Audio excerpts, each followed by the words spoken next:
بسم اللہ الرحمن الرحیم۔ السلام علیکم۔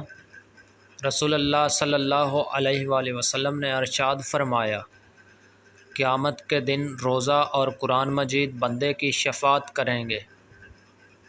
روزہ کہے گا، اے میرے رب، میں نے اس کو دن بھر کھانے پینے اور خواہشات سے روکے رکھا، تو اس کے حق میں میری شفاعت قبول فرما۔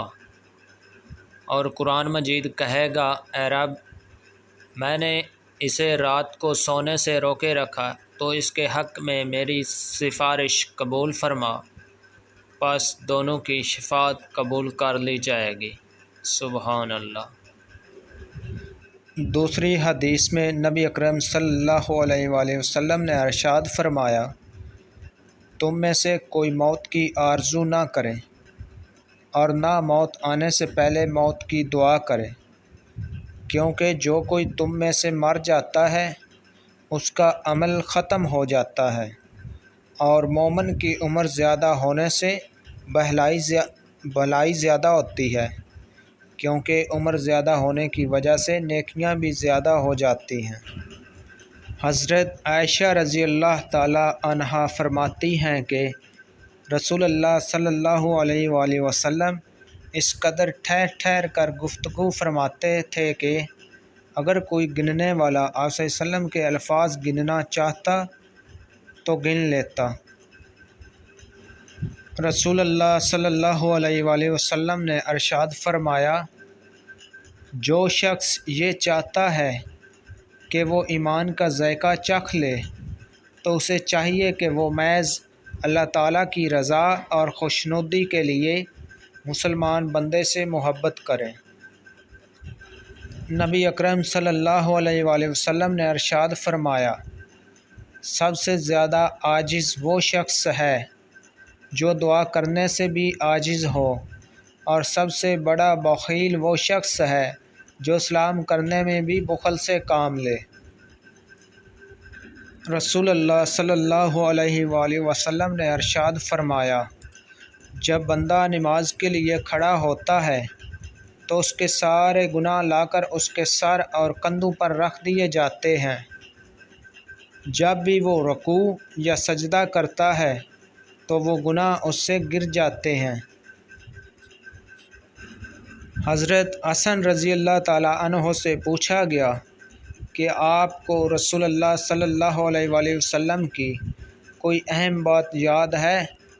تو انہوں نے جواب دیا کہ مجھے رسول اللہ صلی اللہ علیہ وآلہ وسلم کی یہ بات یاد ہے، جو چیز تمہیں شک میں ڈالے اسے چھوڑ کر ایسی چیز اختیار کر لو جو شک و شبہ میں ڈالنے والی نہ ہو، کیونکہ سچائی باعث سکون اور اطمینان ہے، جبکہ جھوٹ شک اور بے چینی کا سبب ہے۔ ایک صحابی نے رسول اللہ صلی اللہ علیہ وآلہ وسلم سے عرض کیا، یا رسول اللہ صلی اللہ علیہ وآلہ وسلم، اس شخص کے بارے میں آپ کا کیا خیال ہے جس نے اپنے مال کی زکوٰۃ ادا کر دی؟ رسول اللہ صلی اللہ علیہ وآلہ وسلم نے ارشاد فرمایا، جس نے اپنے مال کی زکوٰۃ ادا کر دی اس کے مال کا شر اس سے جاتا رہا۔